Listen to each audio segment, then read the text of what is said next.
Why do we do this every month? Well, we do this because it's baked right into our manifesto.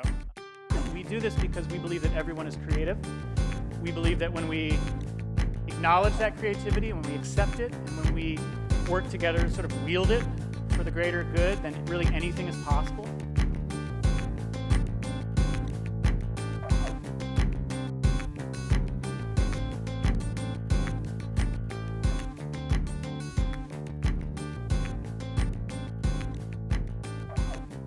How many people have been partaking of the Morning Muse Coffee IPA? How many of you have to work today? Keep your hands up. Yes, that's what I'm talking about. There are going to be a lot of typos in Charlotte today. Another one of our favorite traditions is to feature a local musician. Today, it's really, really great. We have Derek Hines from Bless These Sounds Under the City. Ladies and gentlemen, please welcome Derek Hines, everybody.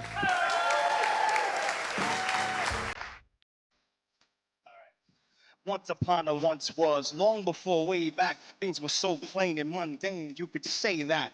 Black and white just might incite fear. It's colors other than overcast, rainbow way weird. People spent the day scared, the whole night terrified of being caught with an independent thought by the overlong robes of the overbearing cops from the overseeing overlord judge at the top. Posing as a nice guy, but I've never seen anything from Nina. Daydreaming was a misdemeanor. Imagination was a full-blown felony. Get caught, they crack your ribs like celery. And it was hell to be a young boy, small type with a bright mind, knowing any day they might find the little alien you saved from the mud in the deep sleep singing. But all he ever sing was...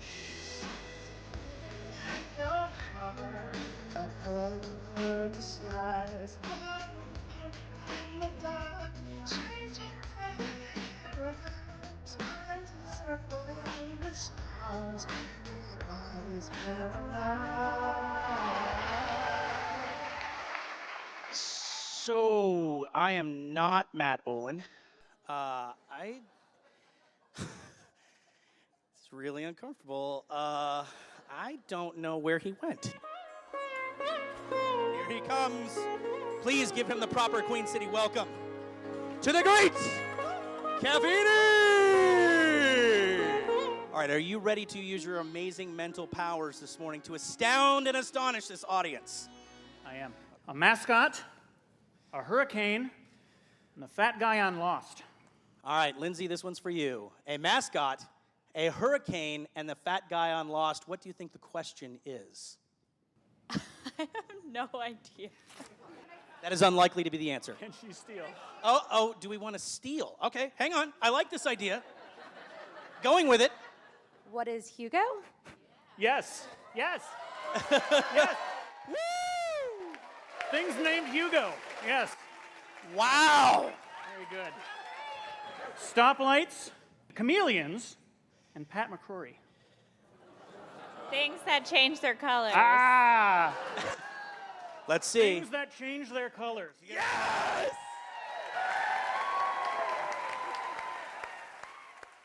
We are 150 chapters strong. We also love to make the world feel a little smaller by sending messages to our fellow chapters. Last month, we sent one to Buffalo.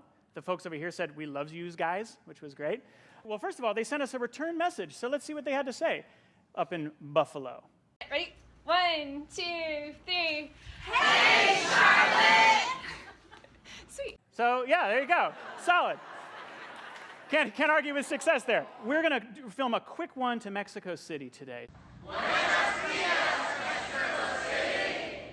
Have a great morning! Yes. Our global theme is magic. I'm just going to do a quick intro on why we chose Suzie Ford for this theme, and I'm going to bring her up, the main event, Suzie Ford.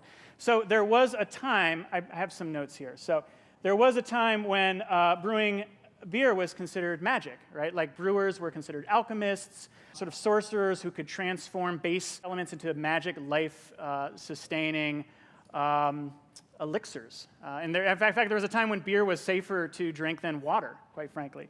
The hexagram, or the six-pointed star, which many people now equate as a Jewish symbol, has a long history of connection with magic and with the occult. And in fact, it was once recognized as the brewer's star, denoting those who could work their magic and make beer. Woo, I love that. I still think beer is magic. I think a lot of you in this room probably still think beer is magic. And in the blink of an eye, craft breweries are popping up around Charlotte, across the country. Like any great magician, brewers make it look easy. But, it's a masterful illusion, I think. Perhaps there's a lot more at work than meets the eye. And that's why we're so excited to bring Suzie Ford up. Suzie, along with her husband Todd, opened No Doubt Brewing Company in October 2011. I mean, not that long ago, right? After realizing that corporate America wasn't for them anymore, wanting to be in control of their own destiny. Originally from California, Suzie picked up her young family and moved to Charlotte to continue her banking career. But as fate would have it, in a good way, she switched professions temporarily, taking her into the world of sports marketing. She has since ascended to the ranks to become the most liked woman in the Noda Brewing ownership group. Ladies and gentlemen, to speak to us on our global theme of magic, please welcome the amazing Suzie Ford, everyone. Okay, so like I said, I'm nervous, so bear with me if I say a lot or I point. Because that's, over the last week, has been kind of my icebreaker. What do you think? So you're probably wondering why I'm up here. I don't know magic. I'm not a magician, don't know any tricks. But you'd be surprised, I'm in the beer business, and beer is magic. Why is it magic? You kind of learned a little bit before. It is 4 ingredients. How do you get water, barley or grain, hops, yeast? That's basic ingredients, that's nothing. But when you throw them all together, it creates my favorite thing, beer, which we equate to magic. We think it's wonderful, hope you do too. Seems easy and seamless. That part of magic is the brewing, is the illusion. That as a magician, you never want to have the audience see behind the curtain, see what's going on. And it takes hours and hours, days and days, years and years of practice to perfect our craft. But there is, unfortunately, an occasional whoops. We hope everything goes according to plan, but it doesn't always, just as any other business.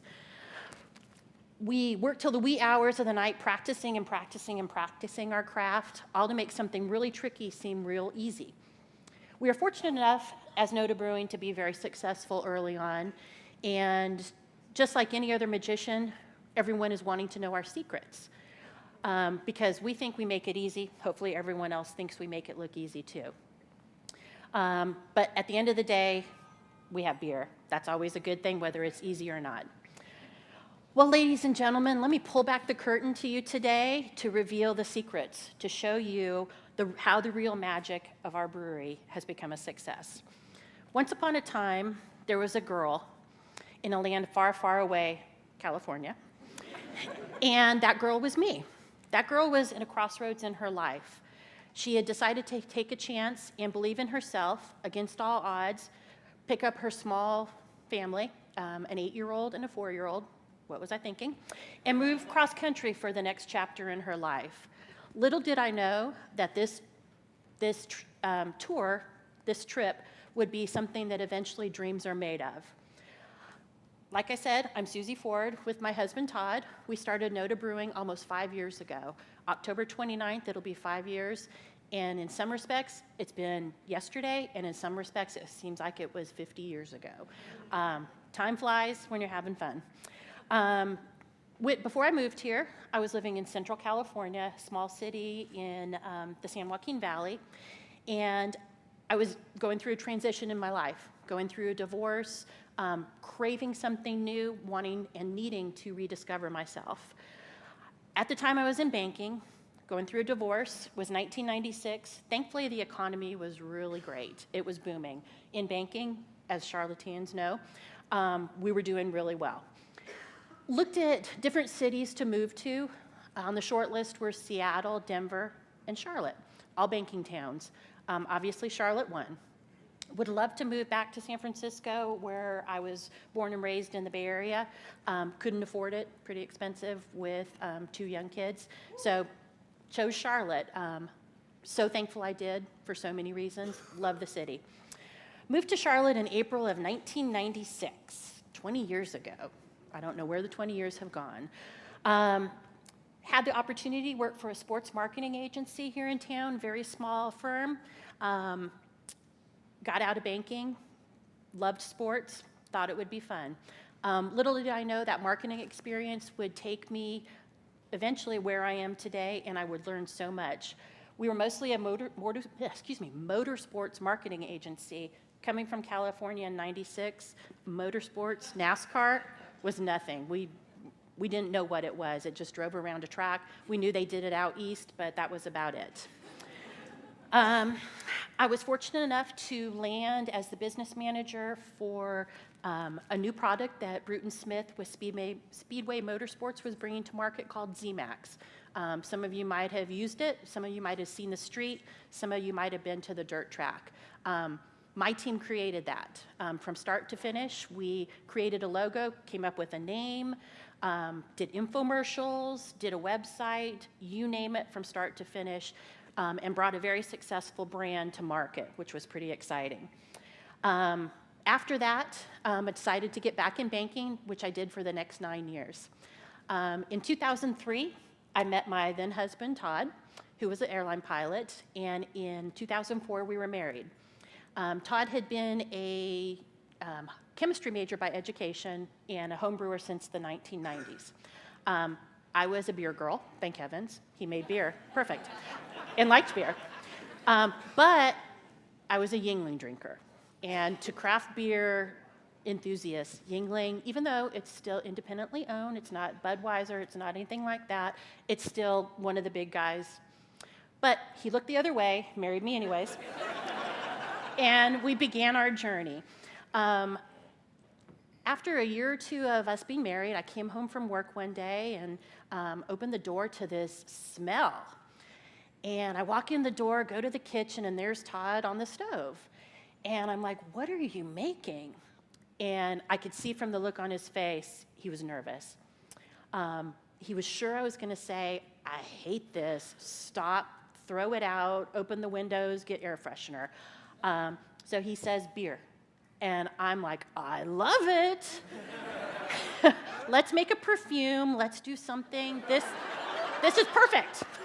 I loved it. So we began then having house parties. Our house parties started with a keg with a party pump like from college. Then we started bottling them. Then Todd built a kegerator with 2 taps, then 4 taps, then 6 taps. That's as many as we could do in our freezer. We had a great time. Everyone loved the house parties. More and more of our friends started telling us to open a brewery. And we're giving them free beer. They're being polite. They're saying that. That's what I would say, right? So we started having more house parties. And slowly, my bank was bought out. It was the late 2000s. Todd's airline was bought out. I was out of a job. Todd went from being very senior, able to hold weekends in Charlotte. He was based out of Cincinnati, Ohio, to very junior, was flying to Belgium all the time, which was great, and Nigeria. He spent half his month in Nigeria, half his month in Belgium, never making it home unless I went to visit him. Young marriage, we still liked each other. We wanted to be together. we wanted to spend time together. Why be married if you're going to be, several continents apart? So before we know it, our talks of, hey, you should open a brewery, we're investigating opening a brewery, and we decided to open a brewery. Before we knew it, had put a deposit down on equipment, found a location and had a lease, and had a logo and a name, and decided to have our last housewarming party, our last beer party at the house. And this is it, where we debuted our logo and our beer. This is our first location on North Davidson. We looked at a lot of places and kept coming. This is the first place we looked at and the last place we looked at. We kept coming back to here. The Noda neighborhood has such a creative vibe. It is the arts community of the city. It is wonderful. The people are wonderful. And what better place to open a brewery? We consider beer to be an art form. We can't paint, we can't cross-stitch, we can't, do anything like that, but we can make some pretty good darn beer. So we decided this was perfect for us. Came up with our logo and started transforming the building. We had some wonderful employees. It was important that we hire like-minded people and surround ourselves with like-minded people.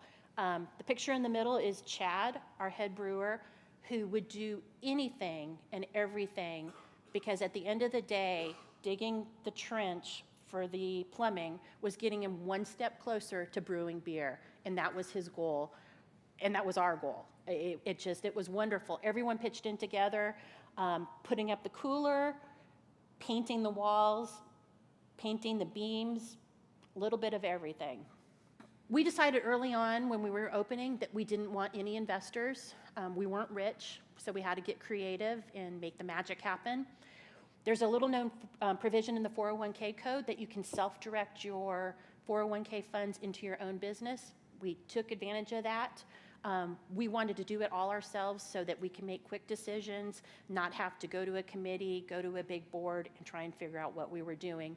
We could make decisions driving to work, make decisions over coffee, make decisions as we were going to sleep or not sleeping at night, because there was a lot of sleepless nights. It was scary, though, taking your 401k and that we'd save. We weren't young.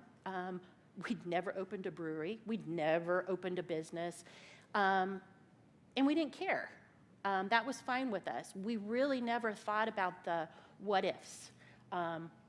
Looking back, we should have. Was kind of scary, but we were very, very happy to be doing something together, building something together with our family. Not our blood family, even though a couple of our employees are blood family, but our new family, our brewery family. So as crazy as it sounds, we never thought about failure, and once we did, and we had a freak out moment, and then we moved on. 2 weeks before we opened, a news crew called us, we'll say that, called us and said, we want to do a story on you. You're opening a brewery, this is exciting. At the time, we were the third brewery. Old Mecklenburg was the first. Four Friends, who's no longer around, was second, and then us. We were excited. Oh my gosh, we had not had big press from the news, from TV or anything like that. So we were super excited about this and said, come on down. Again, going back to, we believed in ourselves. We knew this was the right thing to do. We were excited, hoped everyone would be as excited as we were. So they came, did an afternoon interview, and we didn't have TVs in the brewery yet because we were 2 weeks from opening, and that was the last on our mind. We wanted to get the beer ready and everything. So us and our crew and friends, we have a small party, go down to Revolution Pizza, 6 o'clock, turn on the news to watch our story. And it was a story. The 2-minute segment was awesome. All the filming, all the interviews, and then the newscasters spoke. The story really was about how crazy are these people to open a new business in these economic times. And we hadn't thought about that. So, probably a valid point. Nice that they brought it up. And then they, without using the words, they blessed our hearts. They nodded and looked at each other and said, and we wish them nothing but the best. So, we're sitting here, which at the end of this great 2-minute segment, we should have been dancing in the streets. We were going, wow, we're crazy. What are we doing? This is not good. We don't have any savings. We have a kid in college. What are we going to do? So we freaked out that night. Personally, we didn't invite our employees over to freak out with us while they were probably freaking out on their own. So we freaked out. Next morning, we went back to our business plan. Failure's not an option. We would retool, we would do whatever we needed to make things work, which we have done. Thankfully, our timing was right. We opened, we got our building permit on Todd's birthday, which was the best birthday present anyone could ever get. That's why we have a little bow on it, even though it's Christmas. Or it's in August, but it's a Christmas bow. Best present ever. We began we began the construction and getting ready to open. Early on, we realized we needed to be involved in the community. The community had been such a part of our support structure. As you all know, you're in the creative world. We have the best community in Charlotte. They support each other, they come out. It's not lip service when they say they're gonna come out, when they wanna support you, whether it's money, hours, volunteers, social media, they do it. We've done some great events, Walk a Mile in Her Shoes for Safe Alliance, Blue Ridge Boxer Cornhole Tournament, Cystic Fibrosis Brewers Ball. I know there's some Brewers Ball people here. We just kept giving back and wanted to. We're very active in the community, which is so important to give back. Right out of the gate, we had our first big hurdle. We had this great beer, Hop, Drop, and Roll, that we had been doing tastings for before we opened, and everyone fell in love with it. So we go to brew it, go to order hops, and surprise, the hops that are in the beer are proprietary hops, and only 2 farms out west make those hops, and we couldn't get them in the quantities we needed. That sucked, because everyone was like, when are you gonna bring this IP out? When are you gonna bring this IP out? And we're like, soon, soon, soon. So we started doing whatever we could to get hops. We were very fortunate that a really nice brewery in Hood River, Oregon, called Full Sail. So if you ever have a chance to get their beer. They're partially responsible for Hop, Drop, and Roll. Said, hey, we remember what it's like to be a new brewery and have hurdles, have obstacles, more importantly, not to get hops. We don't have extra that we can sell to you, but we will. We needed 18 pounds, and they sold us 44 pounds, which was 1 box, which was amazing, which I knew hurt them, which so wonderful. So we made our first batch of Hop, Drop, and Roll. We got hop contracts. We're now working on 2018 hops so that we have Hop Drop for life. So in 2013, we started canning Hop, Drop, and Roll and Jam Session. Little did we know how well it would be received. Everyone wanted it, and more, and we barely could keep up with the demand. Then, in April of 2014, we entered the Oscars of Beer, the Great American Beer Fest, the World Beer Cup in Denver, Colorado, which we'd done many times, never expecting to win. You just enter it. The odds of you winning are very unlikely, but we still entered.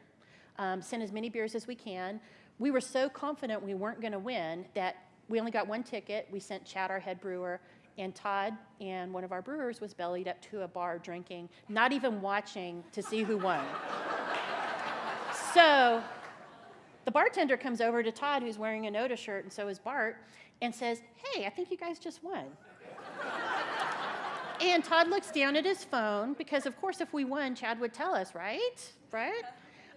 Nothing. So like, ha, ha, ha, you're so funny. A little bit later, another bartender, who must be in on the trick, comes over and says, I think your IPA just won gold. And Todd looks down, nothing. And then 2 seconds later, our life would never be the same. His phone started ringing, texting. I was in Charlotte, wish I would have been there again. I didn't think we were gonna win, so why go? Someone had to be home, right? And we won the gold in the biggest category there is, the most prestigious category, beating out 223 other breweries. Very exciting. Thank you.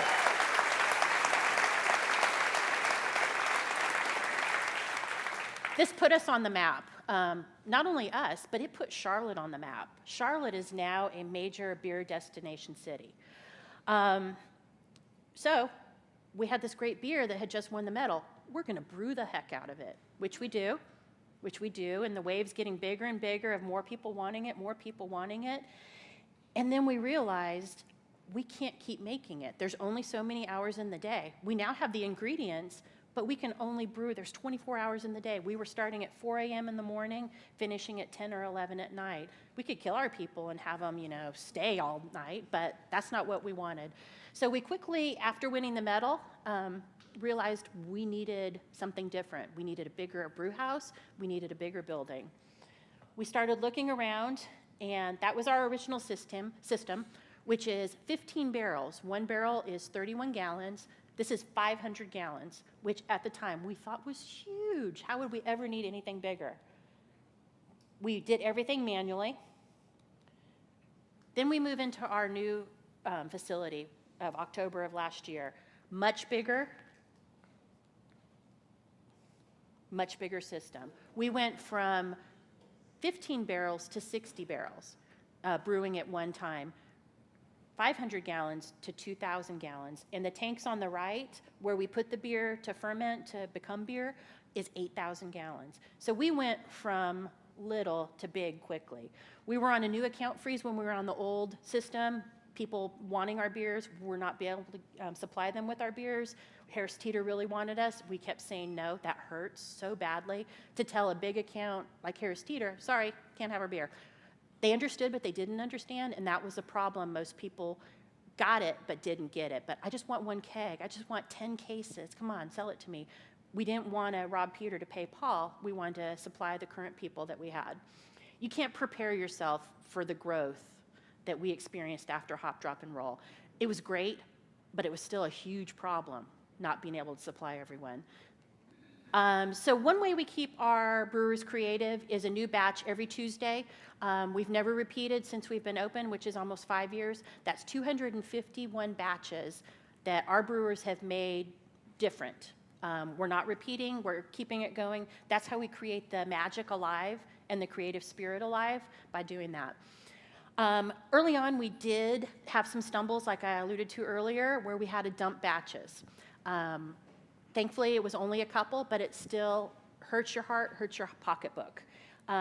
We brew 60 barrels, like I said, is one barrel is 31 gallons, so do the math.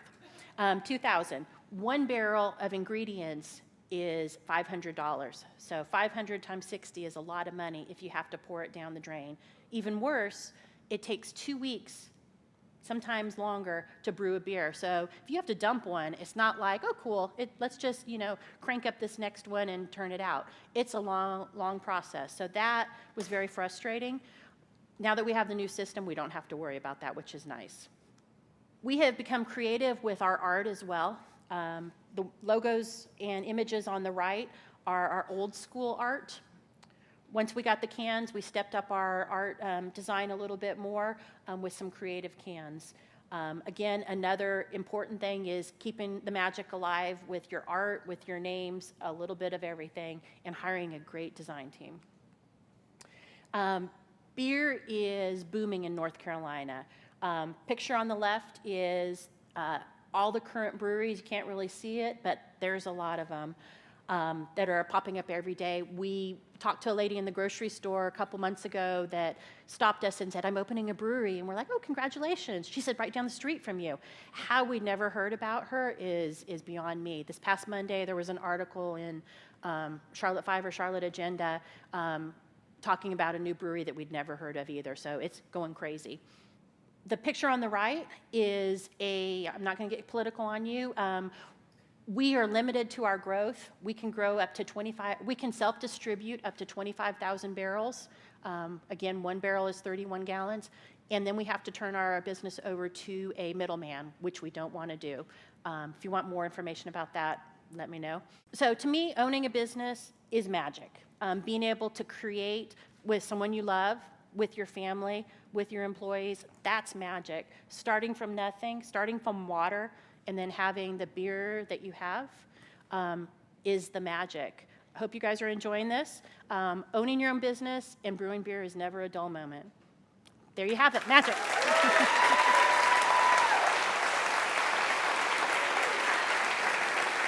think we have time for maybe a question or two, and then we're going to be able to continue the conversation on Charlotte 5 in about 10 days. Who has a question for Suzie Ford? And Lambert has a question. Is this on? Yep. Here you go. I know that you are supportive of other groups like Chickspear, which has a Yes. partnership with you, and you host special events at your locations.